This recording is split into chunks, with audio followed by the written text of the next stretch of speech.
Jordan Peterson est un professeur de psychologie, auteur et psychologue clinicien canadien qui aborde de nombreuses questions sociales et politiques dans le monde, ainsi que le développement personnel avec une psychologie fondée sur des preuves. Voici l'auteur du livre « 12 Rules for Life », qui a atteint le sommet de la liste des best-sellers avec des millions de livres vendus. Et aujourd'hui, nous allons passer en revue les règles de Jordan Peterson. Numéro 1. Traitez-vous comme si vous étiez important. Tout d'abord, vous devez vous traiter comme si vous étiez important, car si vous ne le faites pas, vous ne prenez pas soin de vous et vous devenez rancunier et cruel. Vous vous en prenez aux gens autour de vous, et vous n'êtes pas une force positive.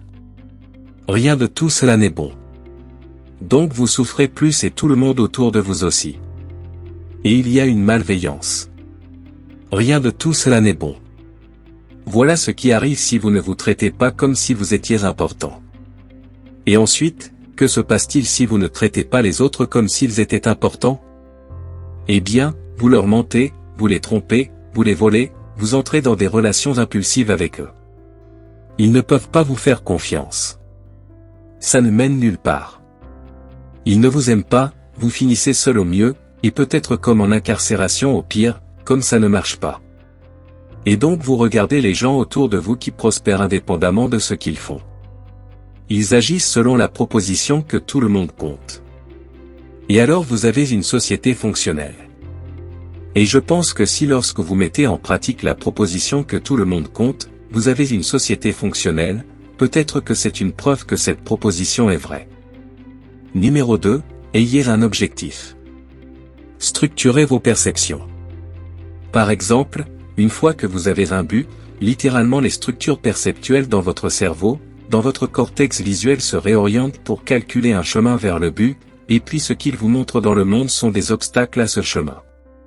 C'est en fait comme ça que le monde se révèle. Tout comme lorsque vous conduisez une voiture, que vous avez une carte et que vous visez un endroit particulier, alors toutes les choses liées à cet endroit apparaissent dans le monde. C'est exactement la même chose. Parce que tu voyages dans le temps et l'espace. C'est vrai. Et tu as besoin d'une carte. Et donc, après avoir répondu à ces 7 questions et vous êtes encouragé à le faire mal parce que vous n'avez pas à être perfectionniste, juste à le compléter. Donc même si votre objectif est vague, et même s'il est hors cible, si vous commencez à viser et que vous voyez que vous êtes hors cible, alors vous pouvez changer et vous pouvez le rendre plus précis. Vous commencez à reconnaître ce que vous ne voulez pas. Non, je pensais que je voulais ça, mais je ne le veux pas. Alors laissez-moi naviguer à nouveau et trouver ce que je veux. Exactement. Et tu pourrais avoir à essayer un tas de choses. Eh bien, tu devras le faire. Tu peux l'être. C'est pourquoi tu ne devrais pas être perfectionniste à ce sujet. Tu auras absolument tort, mais tu n'auras pas autant tort que si tu avais visé juste. Numéro 3, ne vous contentez pas d'avoir un but. Ayez des conséquences. Vous devez avoir ce que vous voulez dans 3 à 5 ans. À quoi ressemble votre vie, hypothétiquement? Écrivez-le. Donc, c'est la première partie. La deuxième partie de l'exercice, maintenant que vous avez votre truc, tu te dis, je suis motivé parce que j'ai mon truc. Ouais. C'est comme si tu n'étais pas aussi motivé que tu pourrais l'être parce que tu n'as pas encore ta chose à fuir. Parce que si tu veux vraiment être motivé, tu veux aller quelque part et tu veux ne pas aller ailleurs, ce qui est généralement une douleur. N'est-ce pas? Oui. Une douleur. Ou de l'anxiété. Un certain domaine de souffrance et de culpabilité. Disons que je ne veux plus ressentir ça. Donc, l'autre chose que nous demandons aux gens est, ok, maintenant faites le point sur vos faiblesses et imaginez que vous les laissez se multiplier. Vous êtes devenu désespéré. Vous vous êtes disputé et les choses étaient aussi mauvaises pour vous qu'elles pouvaient l'être dans 3 à 5 ans. Quels sont quelques exemples de faiblesses? Ils procrastinent. Ils évitent.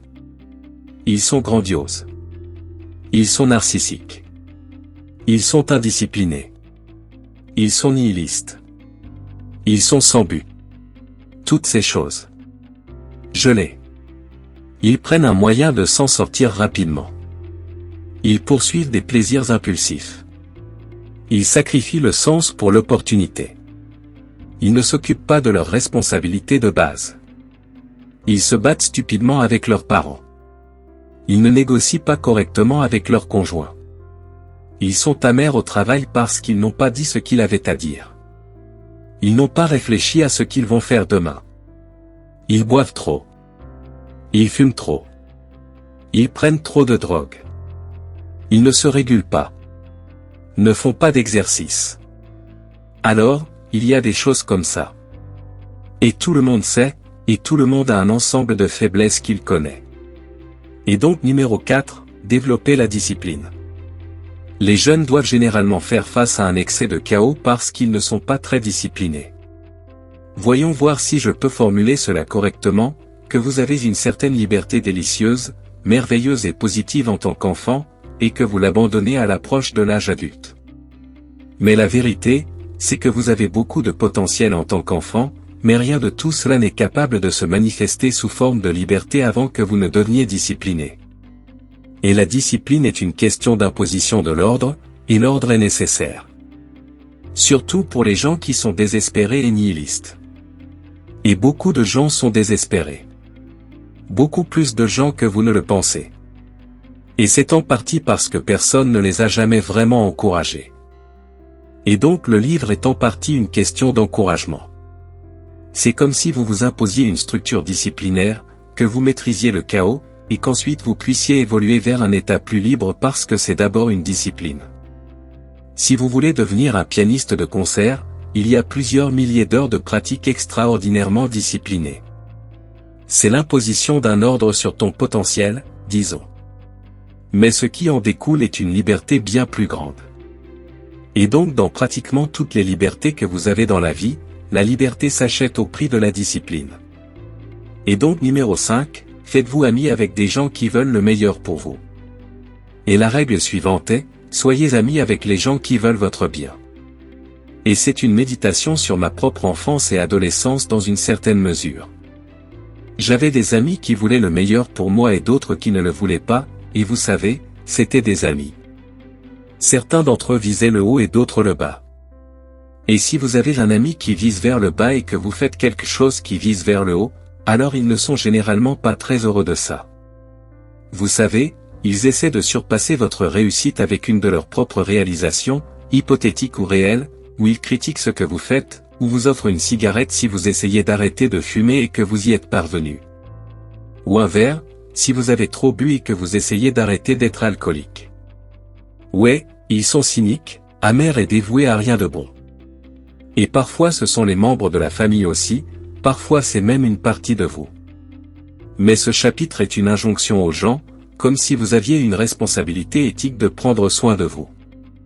Vous avez une responsabilité éthique de vous entourer de personnes qui ont le courage, la foi et la sagesse de vous souhaiter bonne chance quand vous avez fait quelque chose. Et de vous arrêter quand vous faites quelque chose de destructeur.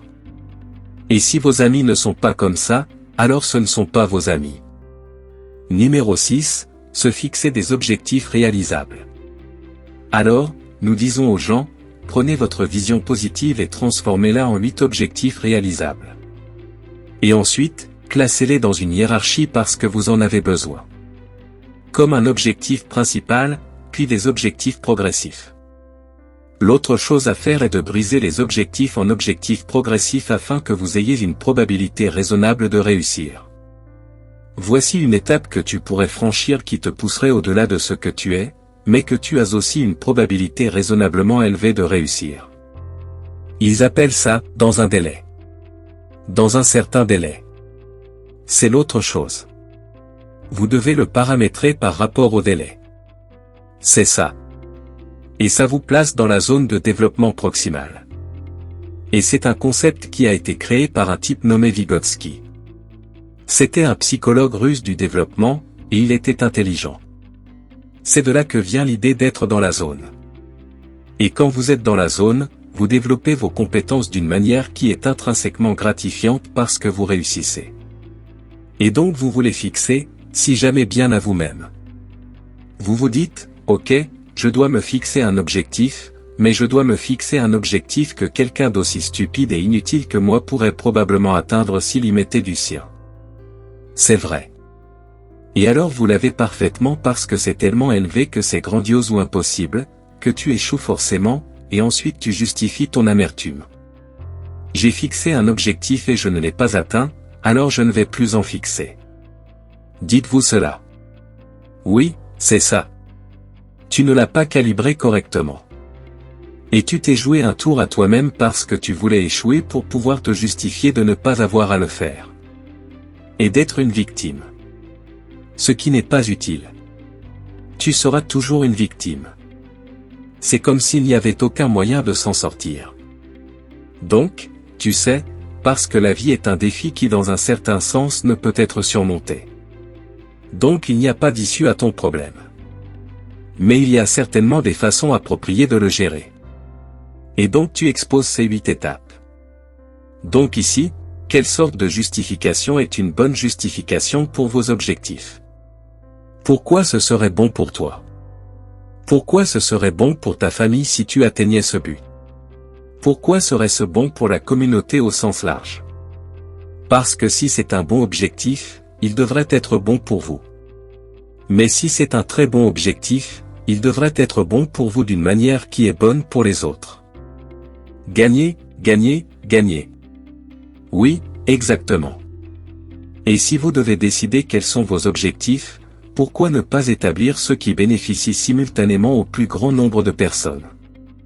Si tu peux faire ça, tu devrais commencer par tes propres préoccupations. Parce que vous devez prendre soin de vous. Les besoins de base d'abord. Oui.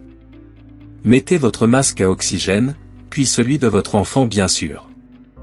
Et puis, comme vous construisez une base de la compétence localement, vous pourriez développer assez de compétences pour que vous puissiez étendre cela à l'extérieur. Et ça donne aussi à votre objectif une certaine noblesse. Et donc si quelqu'un vous défie et dit pourquoi faites-vous? Ça semble stupide.